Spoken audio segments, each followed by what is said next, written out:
So with us recently passing the 16th anniversary of the movies that started back in 2007, I figured now would be a good time to celebrate one of Fate's older siblings, Kara no Kyoukai. By the way, if you haven't already, make sure you guys sign up for the Patreon. You get access to early content and priority on your requests. So Kara no Kyoukai, coming from the author of Fate, Kinoko Nasu, is one of those series that may not grab everybody initially, but once it gets a hold of you, it's not letting go. We know Fate came out in 2004. We know Tsukihime came out in 2000. Kara no Kyoukai goes all the way back to 98. Back when he was younger, he'd often flip around with writing the drafts for a bunch of different series, Fate included. This was back when he was still in school, but Kara no Kyoukai is the one that ended up getting published first, even before Angel Notes. So naturally, you can see that this is a work that he holds very dear to him. And this would also explain why many people may not know about it or still discuss it, even though it's such a high quality work.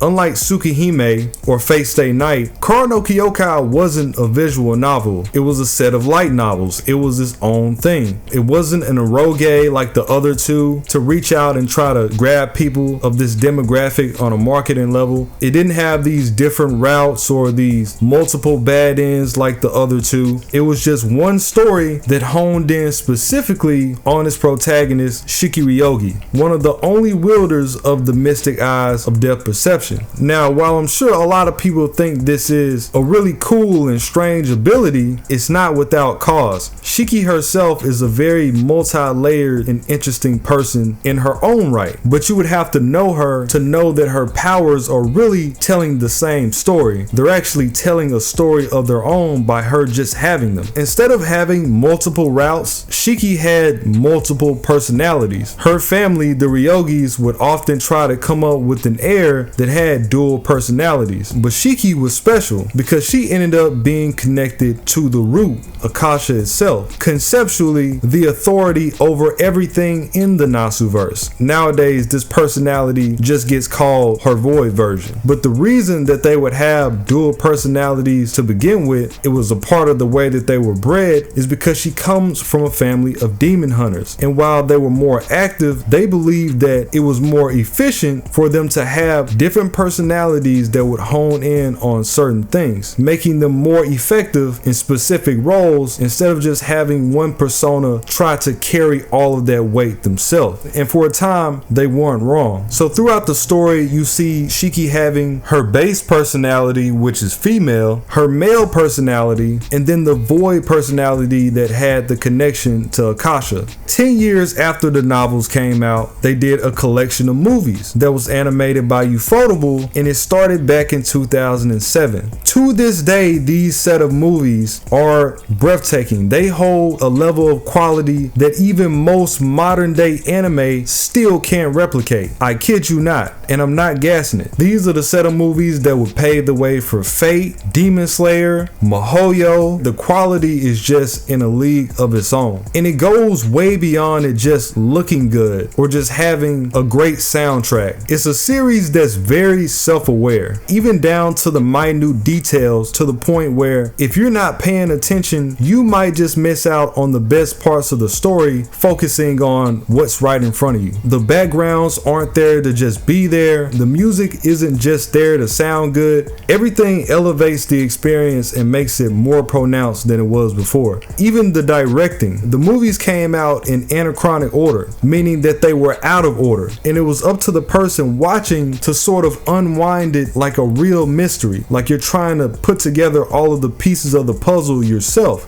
And it wasn't made like that to be superficial or pseudo-intellectual for no reason. Just like I mentioned about it being self-aware, it really wanted to put you in the shoes of Ryogi herself. And that goes into what I titled the video in the first place, The Discovery of Self. Shiki goes throughout the series losing a part of herself, and for a long time not really knowing who she is and where she needs to go. So by having the movies out of order, it puts the audience in a place where you feel out of body and all over the place, just like she did. These multiple personalities that she has, you could even say it's Nasu Zetsu's take on the Dr. Jekyll, Mr. Hyde sequence, where you have these alternate personas fighting for different things. Beyond Shiki having all of this power, it didn't come without flaw. She ended up with this overall affinity for death. That's part of the reason why she got the eyes in the first place. And her male personality in particular was obsessed with this. And this wasn't something that Shiki wanted, it just happened, it just came to her. So it was eventually something that she grew to deal with. And in the story of Kyoukai, you have all of these different situations, these murders taking place, and somehow in the middle of the night, Shiki would be the one present after it all unfolded, which would leave you to believe that she was the one doing them. But really, it was that infatuation of that personality taking over her, and she really could do nothing about it. The problem comes in where her friend Mikia that she met at school came across her at one of these scenes. Now, before seeing this, he already had an interaction with Shiki. So in his mind, he couldn't believe that she was the one that was doing this. And he spent the entirety of the story trying to prove that to be true. He follows the ideals that nobody should be murdered in cold blood. Everybody has their own perspective on things, and while some people are worse than others, nobody deserves to be punished that bad. But what really piqued his interest, when he first got a chance to really speak to Shiki, she was in her void form, so she didn't exactly remember them having that discussion. So when he sees her flip personalities, she has no idea who he is. She doesn't remember. The personalities don't necessarily remember by sequence, they remember by experience, by feeling. She had no idea who he was, and they had to rekindle their relationship all over again. The issue with her having these personalities is that it's hard to hold a stable mental ground. Her grandfather specifically was the same as her. He had multiple personalities, and he ended up going insane and being confined to his room all the way up until his death. That was just the cost of the Ryogi way, if you couldn't control it. One thing that he told Shiki when she was young is that you can only take somebody's life one time.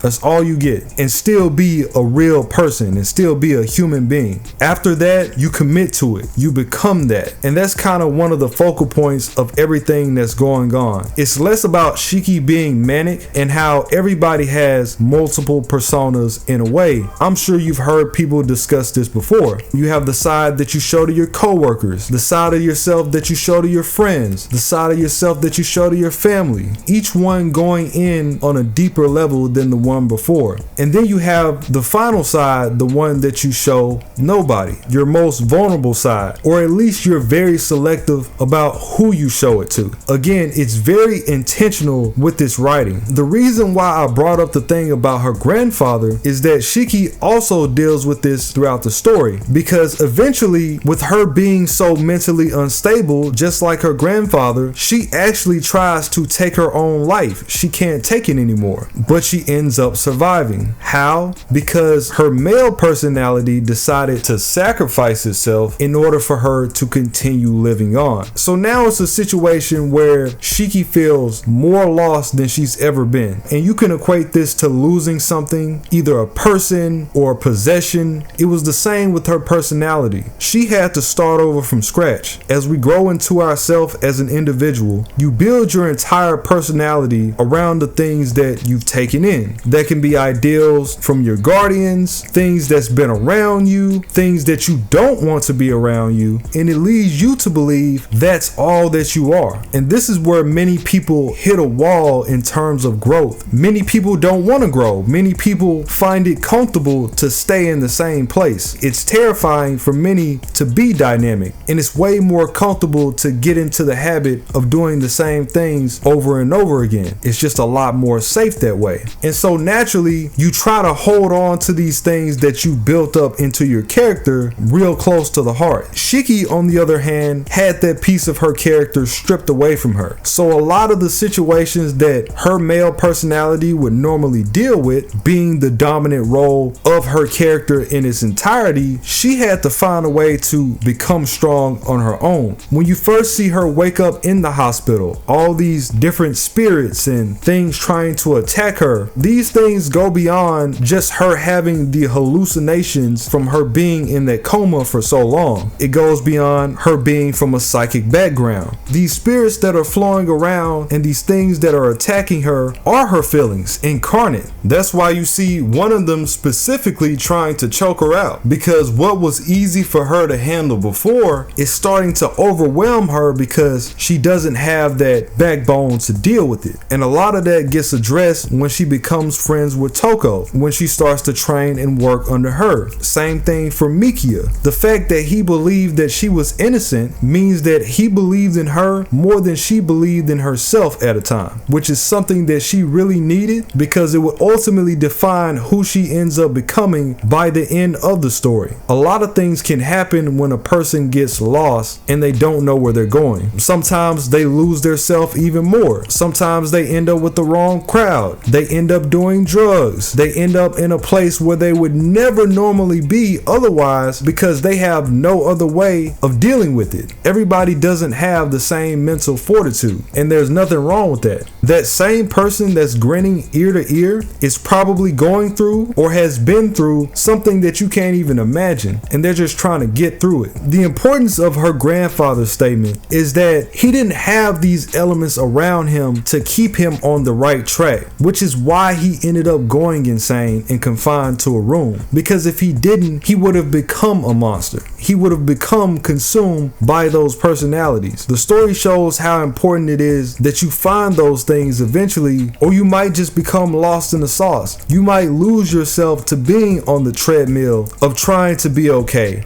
of trying to look good for everybody else, of trying to be the best. None of those things matter if you end up losing it up top because you can't keep control. And it's not an easy thing to do because life itself is dynamic. It's always changing, and you gotta flow like water. You gotta change with it. Or eventually you're gonna look in the mirror and you're not even gonna know who you are anymore. You're gonna question your purpose, what you're doing here, and what makes it even worth it in the first place. Again, everybody hits that wall. Not everybody is gonna come out and say it. It may be on a different level than others, but it's gonna come up eventually. And you see throughout the story, slowly but surely, Shiki starts to come into her own, even with her losing her male personality. You can see in the movies themselves that she ends up cutting her hair to symbolize, hey, I don't need that other person to be strong. I can do it on my own. So she's taking on the role of that personality and dealing with her circumstances that way. The cast of the series, primarily the antagonists, the people that Shiki goes against, they act as real foils, real alternatives to her character. They are not just there to be there like most series. They're not just somebody to get past. People like Leo, for example, somebody who was obsessed with Shiki, and we find out that he was the one that was actually committing the crimes, and Shiki just happened to be there because she had this affinity in her background. But one huge thing to recognize is that he represents Shiki's personality that sacrificed itself, that he himself shows you what Shiki could have become if she leaned into that side too much. And that's another thing that it teaches you, how everything in life needs balance. Time and time again, by no mistake, you see yin yang symbols all over the place, from signs to Toko cigarettes. It's everywhere, and it shows you that everything has to be level, or you can lose yourself in that way too. There's so many philosophical and psychological things you can take away from the series depending on how you look at it. That's why beyond his obsession, he dresses like her, he acts like her,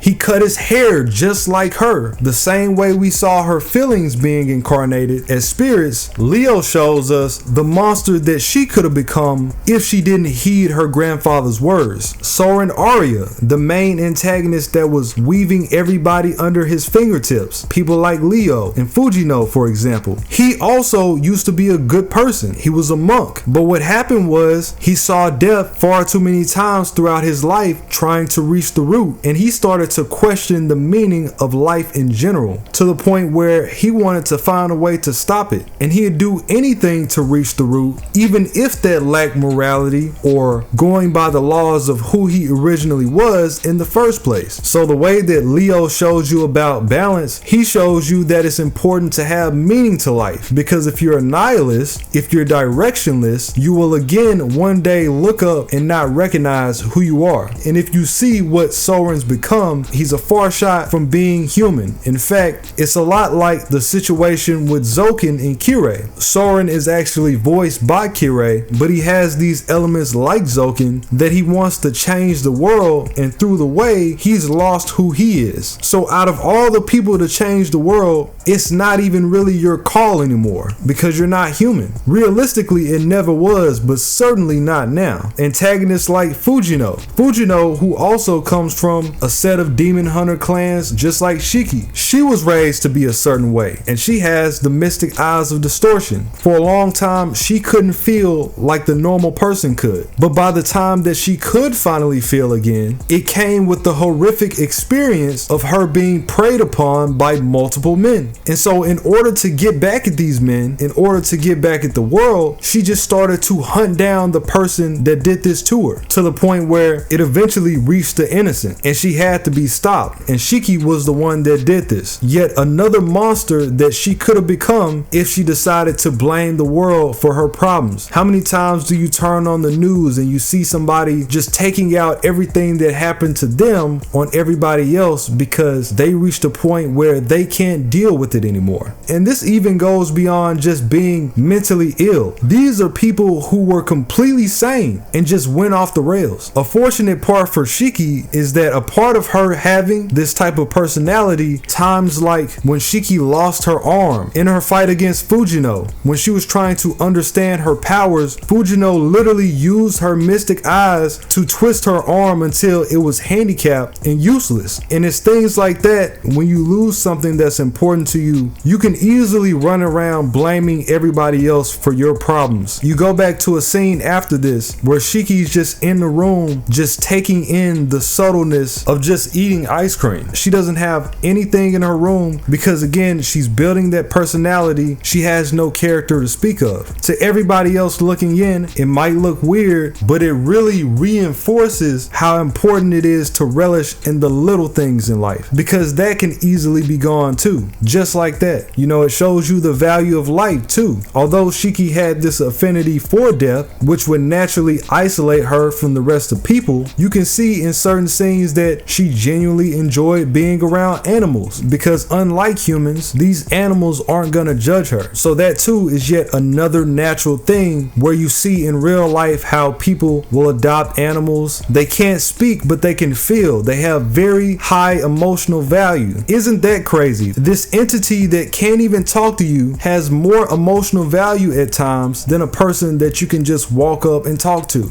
And that's why you see good caretakers having so much love for their animals, to the point where it becomes a part of them, just building up those layers of said character. You are the type of person that refuses to turn your back on somebody that shows you this level of compassion. But another thing about life that it shows with Fujino is that she had appendicitis that she didn't know about until she started to be able to feel pain again in her later years. So when Shiki finally took her down, she could have took her life, but instead she killed Fujino's disease. She used her mystic eyes to do a good thing. She took out the appendicitis and allowed Fujino to start over and live her life anew the same way that her male personality did at the beginning of the series. It was almost like she was passing the baton. And we'll get into all these characters on a more personal level, but what I really want to hone into overall is that the series really delves into some deep concepts that we deal with in our everyday lives. And looking at it at face value, you might just take it for this is just that run-of-the-mill psychotic show. It's way bigger than that. And you might start to see things in yourself that you may have not have otherwise. A lot of people, myself included, may keep these feelings dormant and may not even realize that it's happening to them too. And I say myself because that's just what being a man is. We are bred to take everything on the chin, but eventually you have to address those things or they're gonna come out in some way. That's just the way it goes. whether that be you spending all these hours on media when you really want to do something else but you're terrified, whether that be you ending up with somebody you don't want to be with because you can't stand the idea of being alone, you can't stand the idea of being with yourself and being in your own head.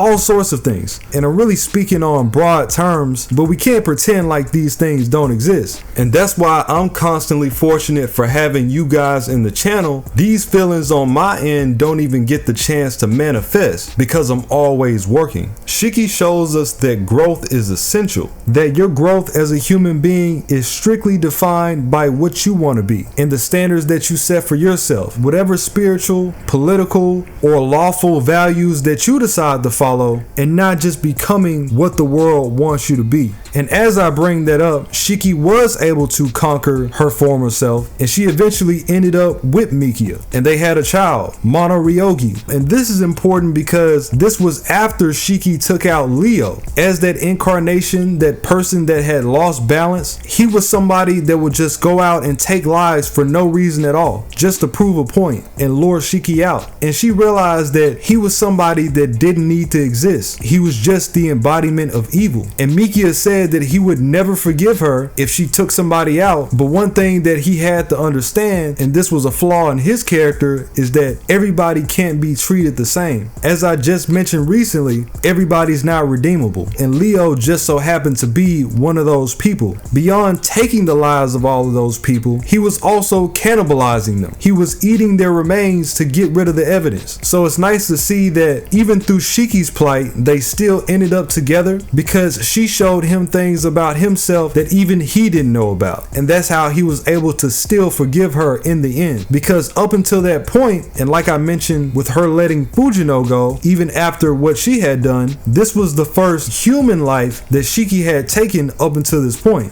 Again, Shiki is a psychic. She hunts down supernaturals. By the time that she fought Soren, he was no longer human. She let Fujino go, but Leo was actually still human, but he also had to be taken care of. And he had to be taken care of by her specifically. Her removing him from the story further perpetuates the idea that she didn't need that male personality to live on. You gotta check these movies out. The Garden of Sinners. If you haven't seen them, you're doing yourself a disservice. And it does come from the same universe as Fate, so you will see elements that tie into each other. It's not like it's something that's foreign. The same way that you see Shiki in things like Grand Order and Fate Extra. It's really a wild ride beyond the few things that I went into.